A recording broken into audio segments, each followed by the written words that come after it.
তো finally India world cup পেলো, মানে টি-20 ওয়ার্ল্ড কাপ ইন্ডিয়া পেয়ে গেল।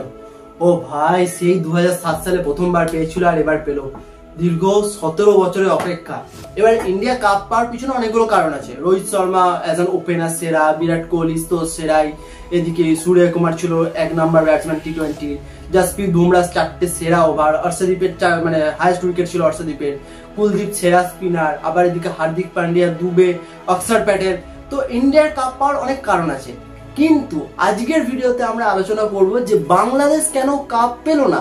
দেখো, মানে অনেক টিমই টি-20তে অনেক কিছু পেয়েছে, যেমন অস্ট্রেলিয়া ওরা ওয়ার্ল্ড কাপও পেয়েছে, টি-20 পেয়েছে, আবার চ্যাম্পিয়ন্স ট্রফিও পেয়েছে। ইন্ডিয়া তো 4-5টা পেয়ে গেছে, ওয়েস্ট ইন্ডিজও পেয়েছে 4টে, তারপর এদিকে ইংল্যান্ডও পেয়েছে টি-20 কাপ, তো 2টো পেয়েই গেছে টি-20 ওয়ার্ল্ড কাপ, তার সাথে একবার 50 ওভার ওয়ার্ল্ড কাপ পেয়ে গেছে। এবার কথা হচ্ছে যে বাকি যে টিমগুলো নতুন নতুন এসেছিল, যেমন নেদারল্যান্ড সাউথ আফ্রিকাকে হারিয়েছে, বা নেদারল্যান্ড ভালো খেলছে ক্রিকেট, বা রিসেন্ট আফগানিস্তান সেরা খেলছে, নেপালও আস্তে আস্তে ভালো খেলে। কিন্তু বাংলাদেশ, ও ভাই, বাংলাদেশ আলাদাই। মানে সব টিমের কাছে কাপ থাকতে পারে, কারো কাছে ট্যালেন্ট আছে, কারো কাছে ভালো স্কিল আছে, কিন্তু বাংলাদেশের কাছে আছে শুধুই অজুহাত।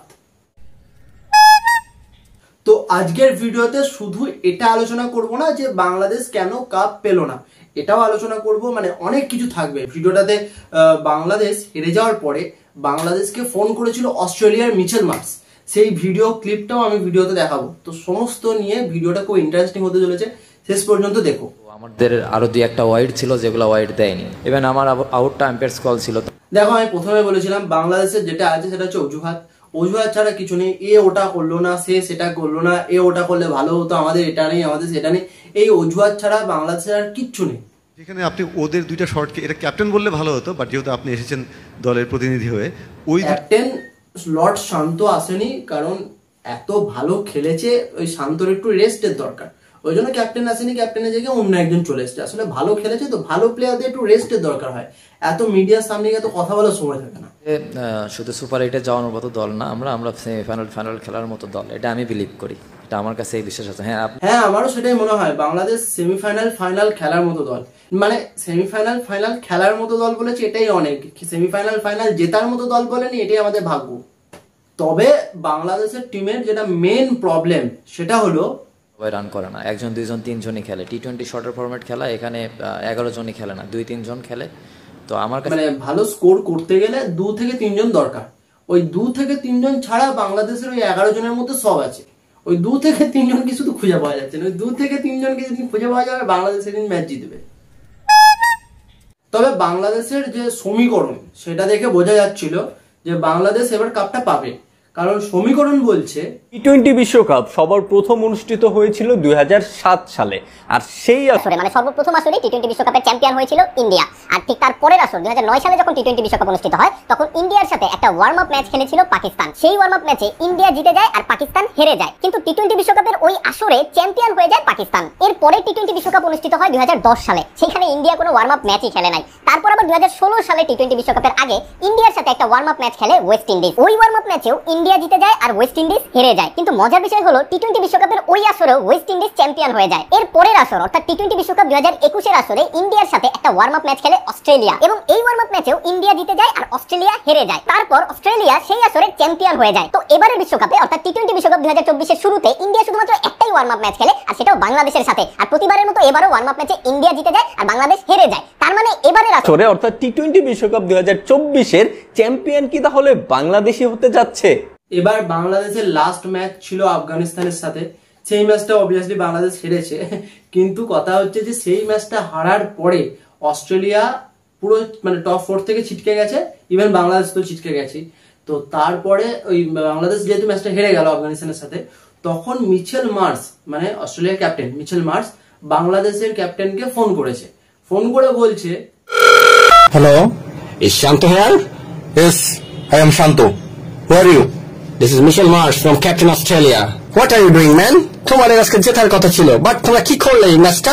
শুধু একটাই কথা যে মিচেল মার্শ অস্ট্রেলিয়ানরা ব্রিটিশদের মতো কবে থেকে বলা শুরু করলো।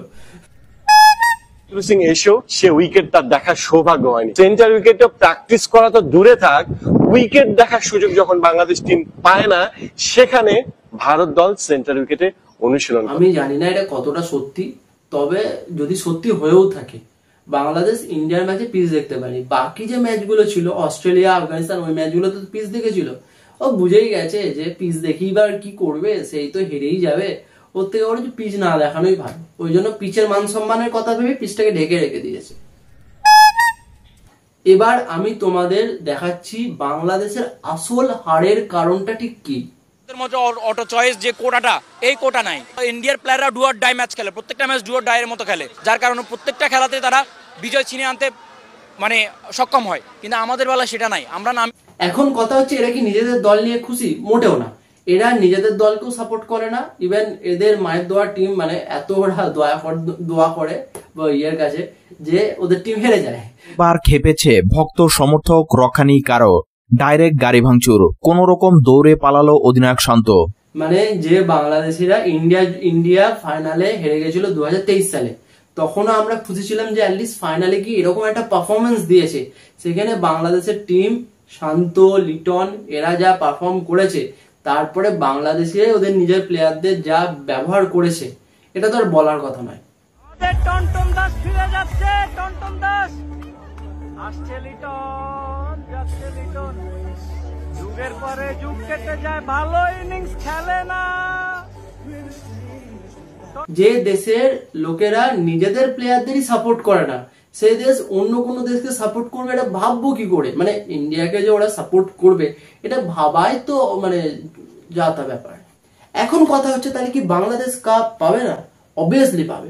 বাংলাদেশ কাপ হাতে না পেলেও ছুঁতে পাবে, ওইটুকুই বাংলাদেশের জন্য যথেষ্ট। কারণ ওদের যা টিম, তাদের ভালো খেলে কাপ পাওয়া হবে না, কাপটা ছুঁতে পারবে। আর একটা কথা, যে সমস্ত আমার ভারতীয় বন্ধু বান্ধবদের এই কথাটা বলছি, যদি কখনো কোনো বাংলাদেশি মানুষদের সাথে দেখা হয়ে যায়, ভুল করেও যদি দেখা হয়ে যায়, না পালানোর কোনো দরকার নেই, যদি দেখা হয়ে যায়, তাহলে সেই সমস্ত বাংলাদেশিদের কখনোই খারাপভাবে দেখা উচিত নয়। বাংলাদেশিদের বরঞ্চ সান্ত্বনা দেওয়া উচিত। কারণ ওরা নিজেদের দেশের প্লেয়ারদের নিয়েও সুখী নয়, ওরা আমাদের দেশের প্লেয়ারদের নিয়ে সুখী নয়। ওরা যাদের সাপোর্ট করছে তারা আবার হেরে যাচ্ছে, সুতরাং ওদের মতো দুঃখে পৃথিবীতে আর কেউ নেই। সো ওদেরকে সাপোর্ট করা উচিত। আর বাংলাদেশিদের কখনো মানে ওরকম করা উচিত নয় যে বাংলাদেশ এটসেট্রা এটসেট্রা। বাংলাদেশ যদি কিছু আমাদের সম্পর্কে খারাপ বলে থাকে, তাহলে ওদেরকে বাংলাদেশিদের ক্ষমা করে দেওয়া উচিত। কারণ ইন্ডিয়া কাপ পেয়েছে, আমরা খুশি।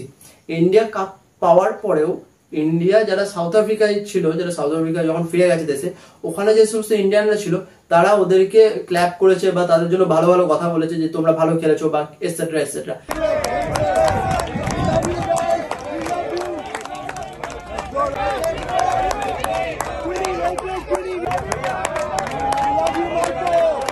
তো ইন্ডিয়ানদের মেন্টালিটি অন্যরকম, ওদের মেন্টালিটি অন্যরকম। ইন্ডিয়া ওপরে তাকালে অস্ট্রেলিয়াতে দেখতে পাবে, ইংল্যান্ড দেখতে পাবে, এই সমস্ত দেশ দেখতে পাবে।